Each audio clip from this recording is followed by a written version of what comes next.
Kim Takes On, Part 2. Hi, I'm Kim Brown. I am TC's other half. I won't say better half, I'll just say other half. And apparently people liked me being on his show and being silly, and I did one show by with him, and that was really exciting. And so he decided, we decided, I should say, let's try this again. So I was like, okay, but what do I talk about? And he was like, you'll think of something. Sure. Give me a blank piece of paper and tell me, write what you feel. Is it any wonder I spent so much time in the counselor's office in school? Anyway, so I have my own little show here, and I have, all the things that I want to talk about, and I hope we have a really exciting... Give me a minute. I really hope that we enjoy talking about the subject that I'm going to be talking... Would you hold on? And you're not going to stop until I introduce you, are you? Okay. Well, every show has a sidekick, right? Johnny Carson had Ed McMahon, Arsenio Hall had the Dog Pound, and Conan had Andy Richter. And as most of you know, I am an enormous fan of the Godzilla films, and everyone who's anybody knows that one of the nicknames for Godzilla is the Big G. And so I would like to introduce one of my rotating co-stars when I'm doing this, if I do more of these, if you like them. And if you don't like them, that's your hang-up. This is Little G. Say hello to the people. Yes, no, there's people out there. I don't know how many people.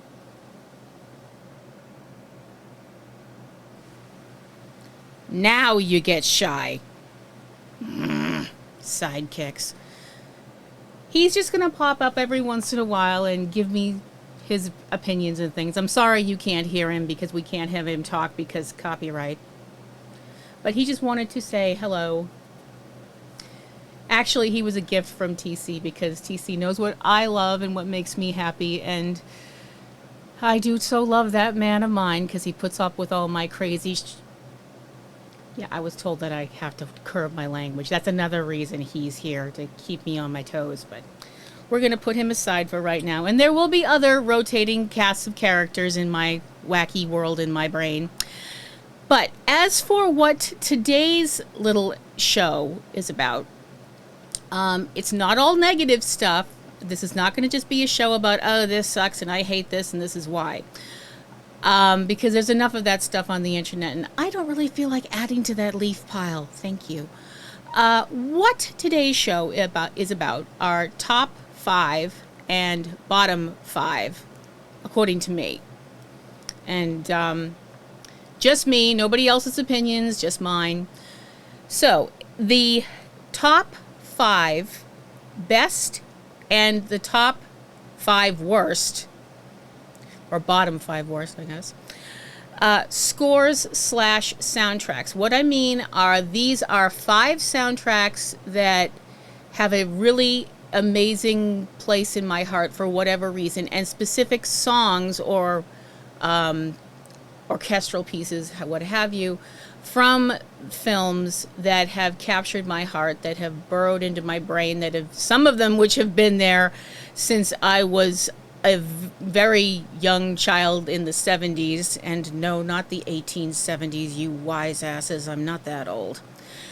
And unfortunately, you have the good and the bad and the yin and the yang and the light and the dark and the duality and all that other esoteric crap. I decided to do top 5 of the worst soundtracks / scores that I've heard.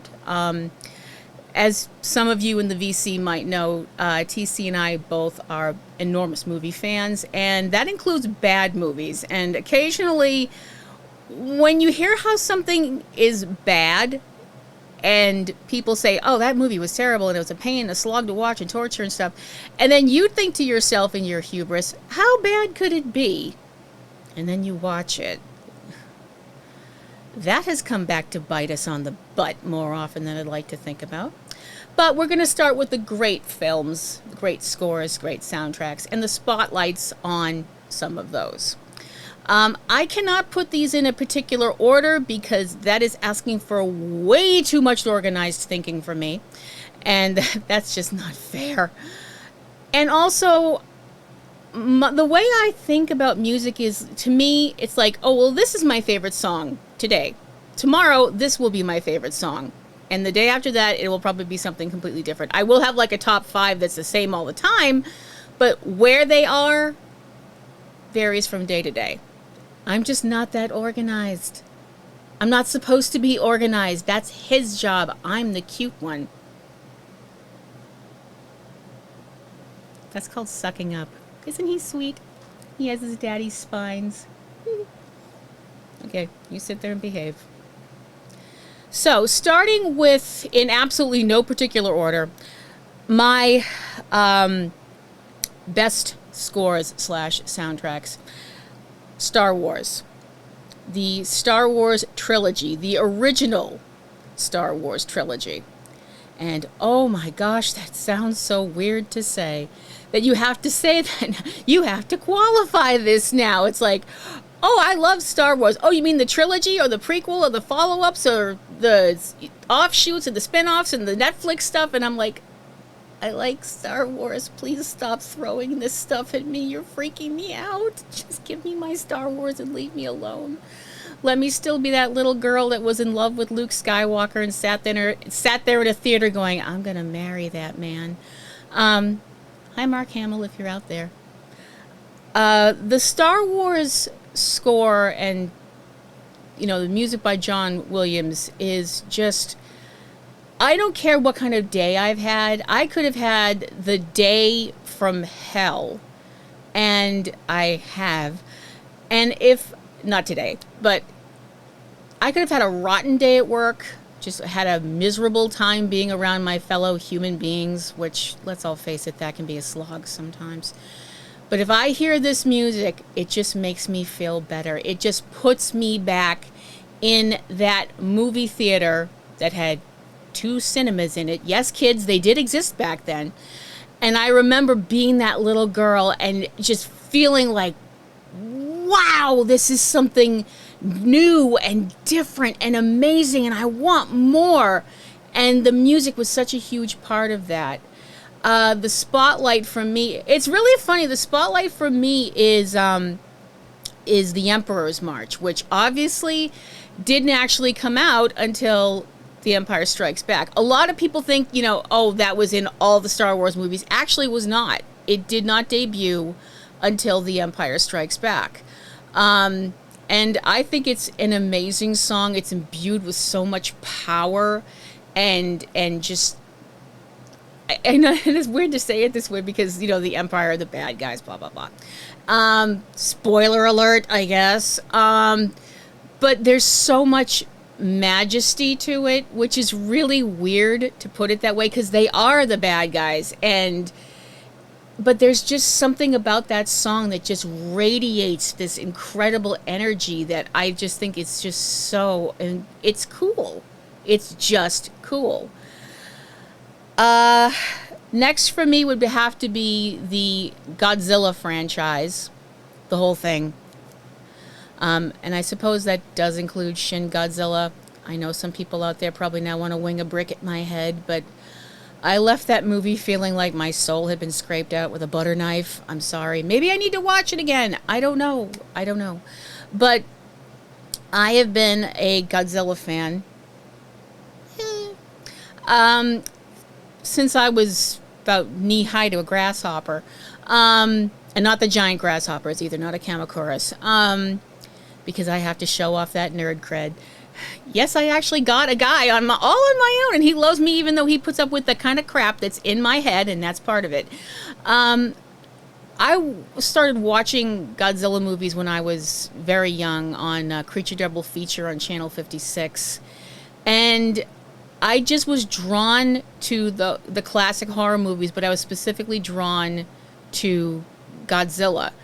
And the film Godzilla King of the Monsters, which I saw first, I was not fortunate enough to see Gojira until much later in my life. And I know some people can turn up their nose and be a little sniffy and say like, oh, well, you know, they added an American character and blah, blah, blah, and whatever. And only Gojira is the pure movie and stuff. And to which I say, okay, if you want to be that way, that's your bag. It's not mine. This was an important part of my childhood. This was a special part of my childhood. So it means something to me.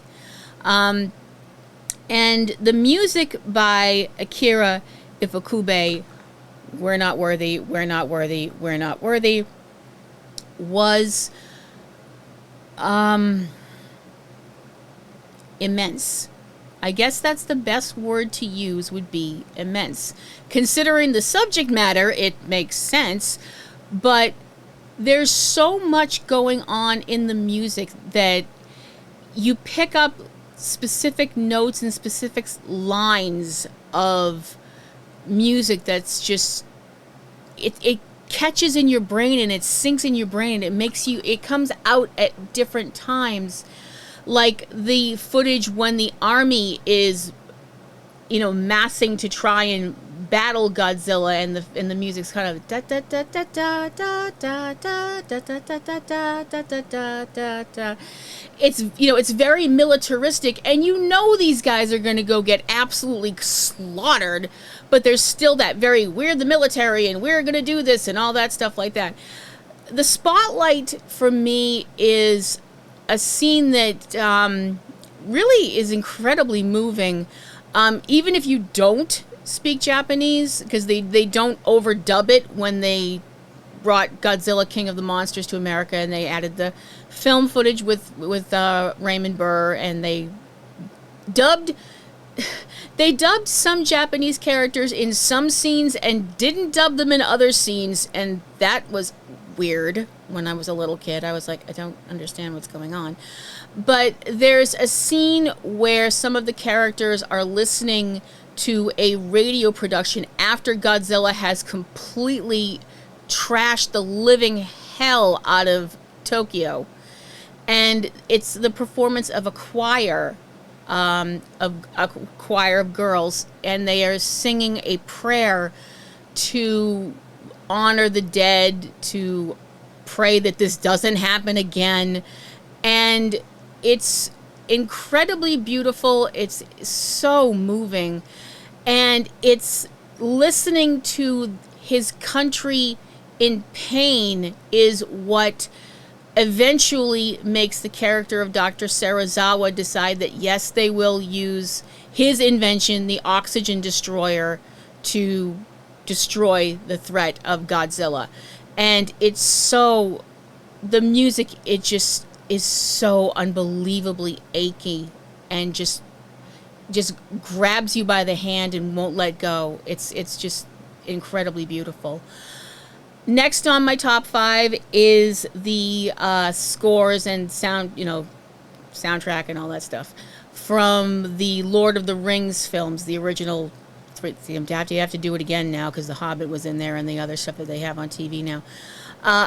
Howard Shore's music for the Lord of the Rings films was just, I mean, for most of that film, I just sat there like the films. I sat there like this because I was just completely like, why isn't this real right now, this world right now? And if it is, how the hell do I get there? Because I want off this planet right now. Because you have to understand, story time, that going to see The Fellowship of the Ring in 2001 was one of the first things that we did after 9/11 that wasn't just going to work. You know, after 9/11 happened, it was just go to work, go home, go to work, go home, go to work, come home, and that was it. The Fellowship of the Ring was the first time we'd really gone out to have fun. And the music just is so, it's sweeping and grand where it needs to be, and it's homey and comforting where it needs to be. And it's just unbelievable through this whole trilogy. And there's so many points where I would love to say, this is the spotlight, this is the spotlight, this is the spotlight, but we'd be here for 5 hours. And I don't think you guys want to listen to me rabbit on for that long.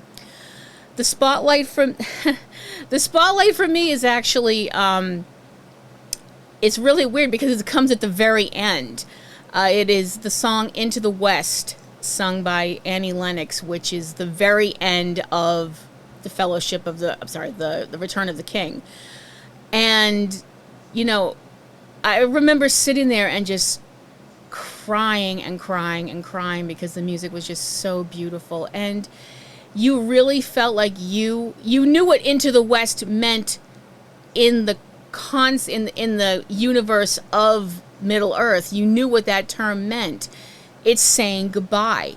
And that's really what we are doing with these characters at that point, is saying goodbye. And anybody who knows me knows I absolutely suck at goodbyes. I'm terrible at it. I'm really, really bad. And I had grown to love all these characters, you know, and felt like we watched their journey, and it was so beautiful and dangerous and terrifying and sad and all these other things. And Into the West made saying goodbye a little bit easier. Not a lot, because I probably went through an entire box of tissues, but, you know, that's me all over. Speaking of crying, might as well just keep going on that train. Mamma Mia, Here We Go Again.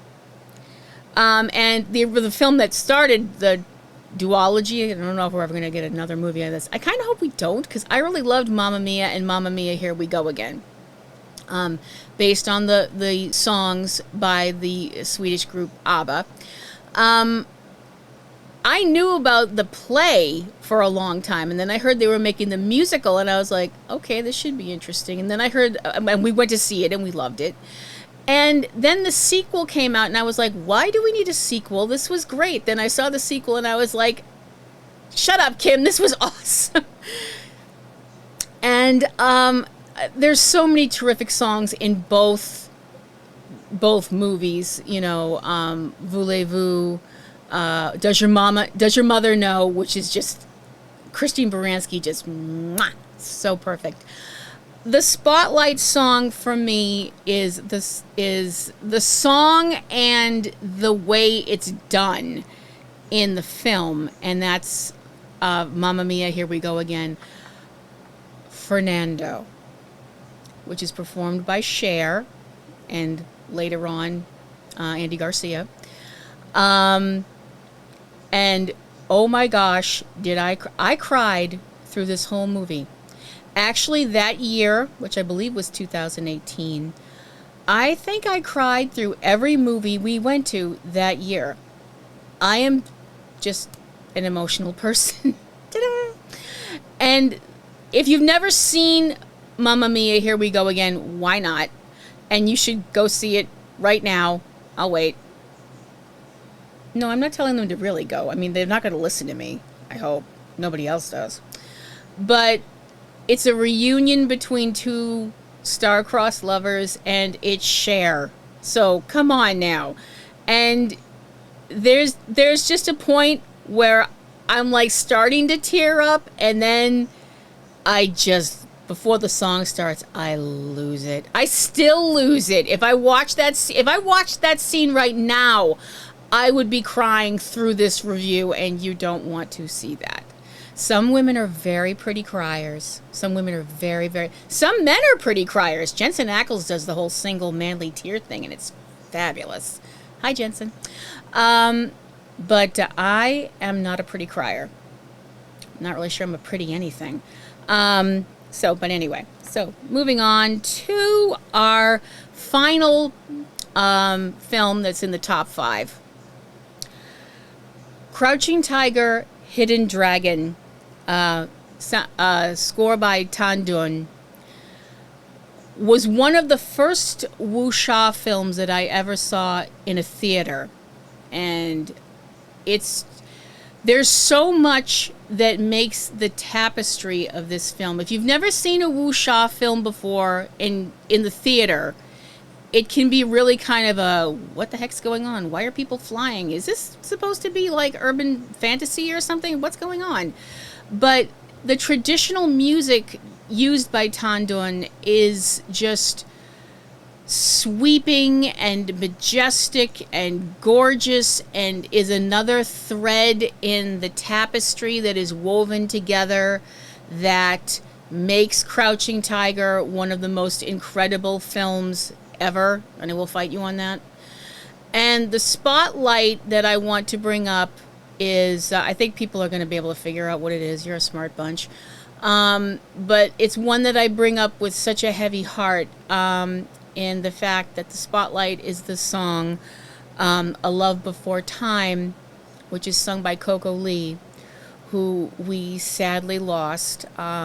She lost her battle with the demons that we all have inside our heads somewhere, and committed suicide. And her voice in A Love Before Time is so ethereal. I mean, there's no other word for it. She had a voice like an angel, and unfortunately, this world was just too wicked for her, and she felt like leaving it was the only way she could ease her pain. And I hope wherever she is now, I hope her spirit has found that release. But we can always have a little bit of her spirit and her beauty and her voice when we listen to a song like A Love Before Time, which should have gotten a metric crap ton more airplay than it did.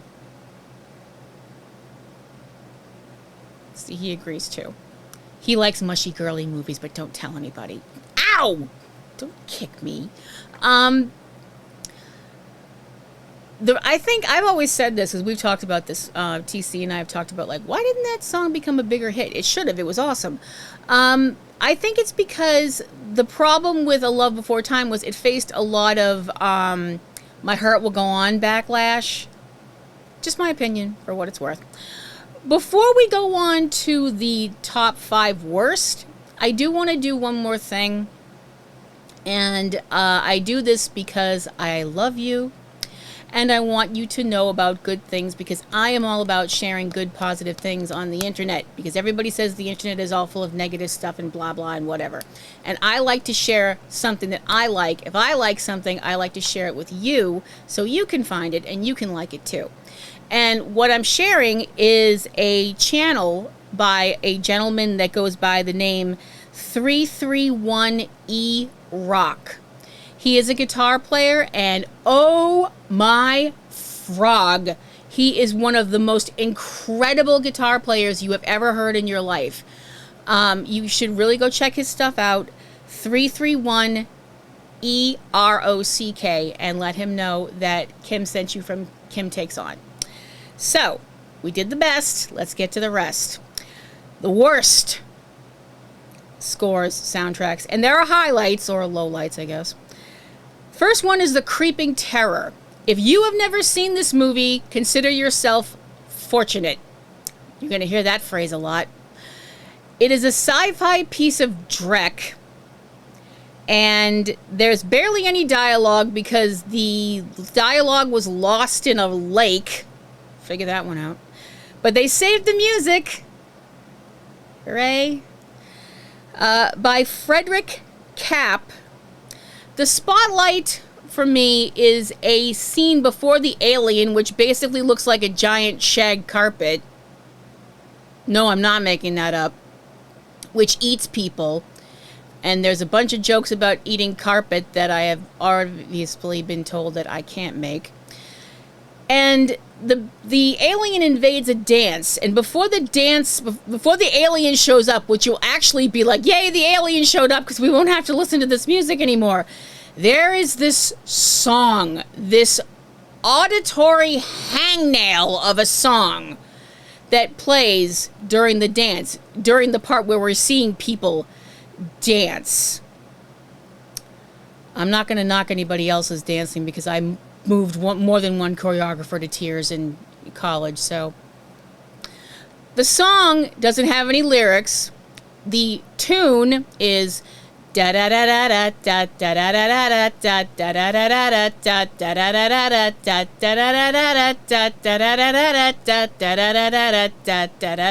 da da da. Sit down. You're not supposed to like that. And this goes on for about half past forever. Oh my gosh, it hurts so much. Next on our auditory parade of pain is a movie that I don't know what to call this movie. It tries so hard to be a rock opera, and it's more like being hit with a rock during an opera. The movie is called The Apple, and wow.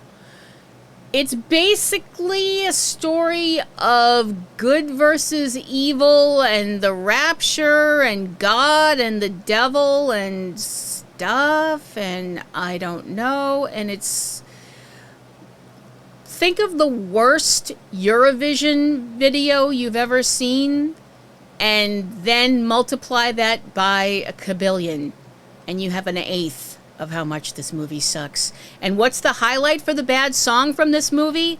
All of them.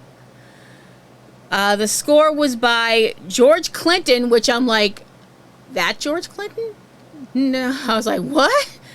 And the lyrics are mostly by Kobe Reck and Iris Brooke, I believe is the names of the people that did that. And the songs are just wow. I mean, there's a musical routine in hell, and it's more of the musical routine from hell. You want my opinion? Gugh.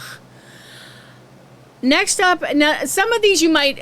I think some of you out there, like I said, you're a bright bunch. You're gonna go, hey, I remember that movie from Mystery Science Theater 3000. If that's the case, you are a person of taste.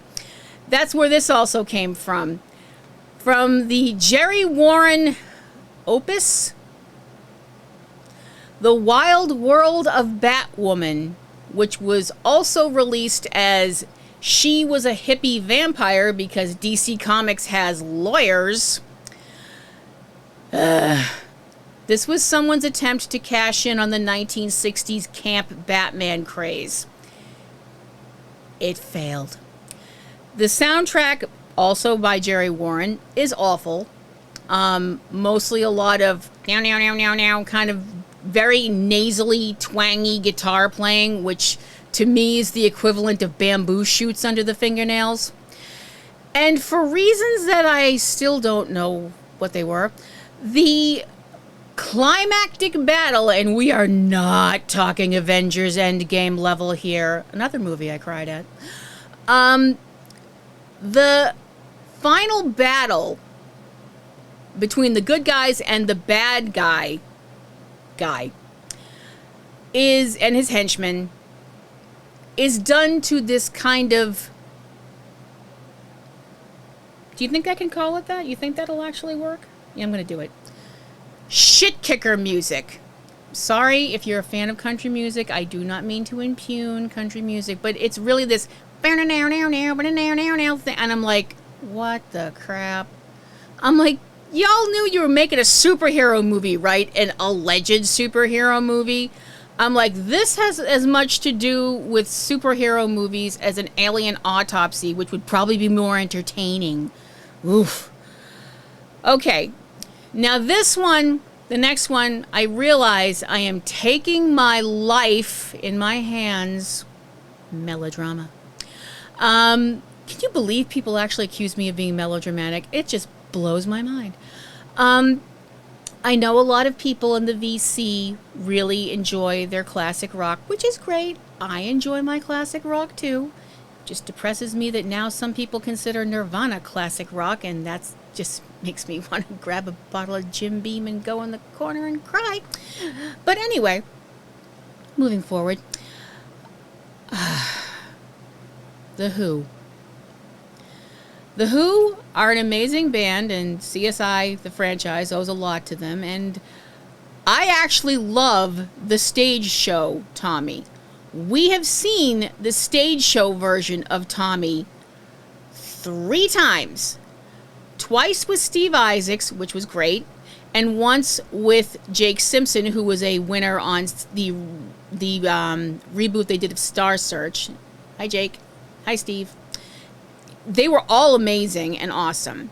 And then there's the movie Tommy from 1975. I hate this damn movie. I hate it. I just hate it. And the thing there's several reasons I hate it.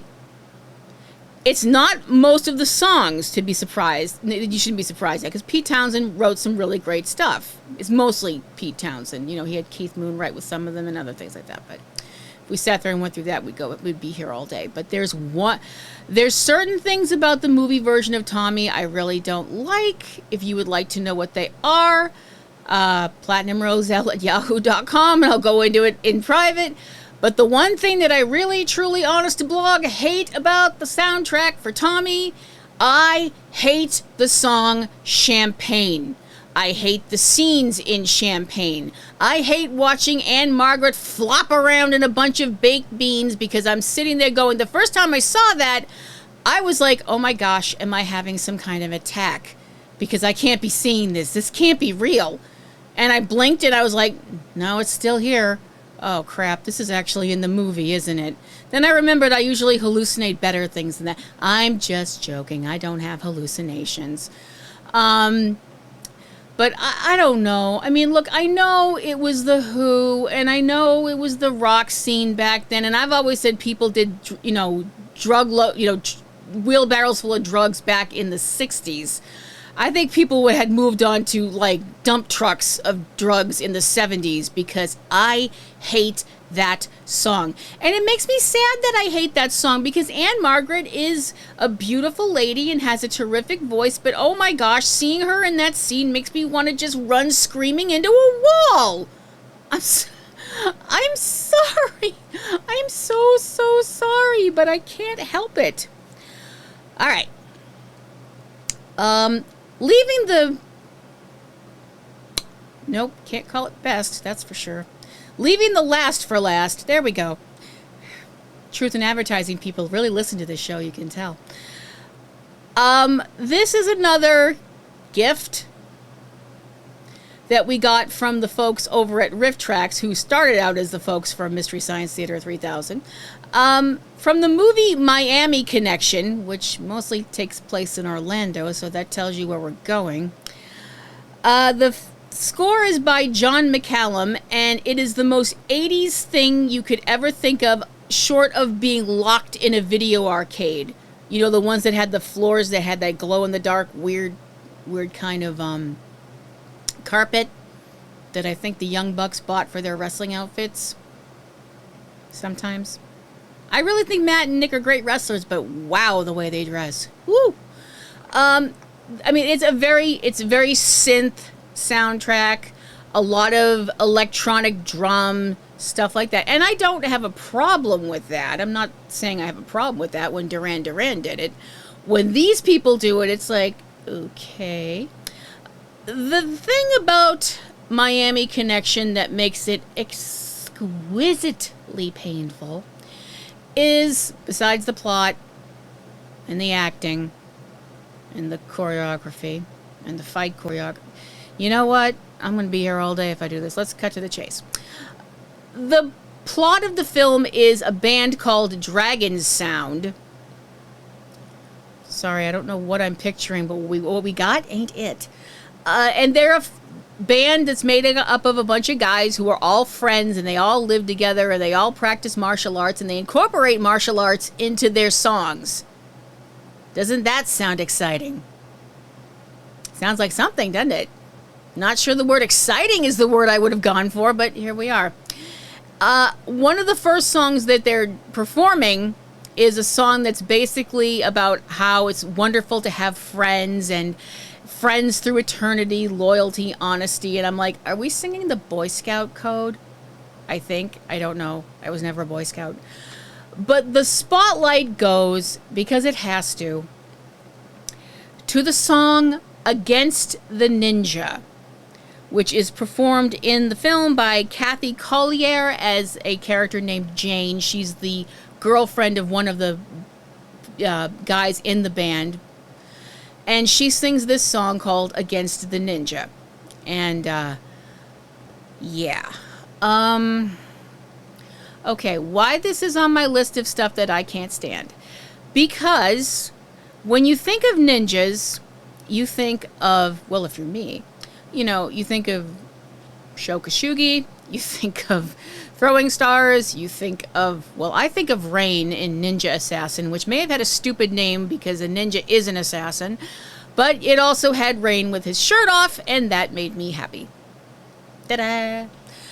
But one thing that you don't think of when you think of ninjas is musical numbers, because the one thing you're supposed to think of when you think of ninjas is stealth.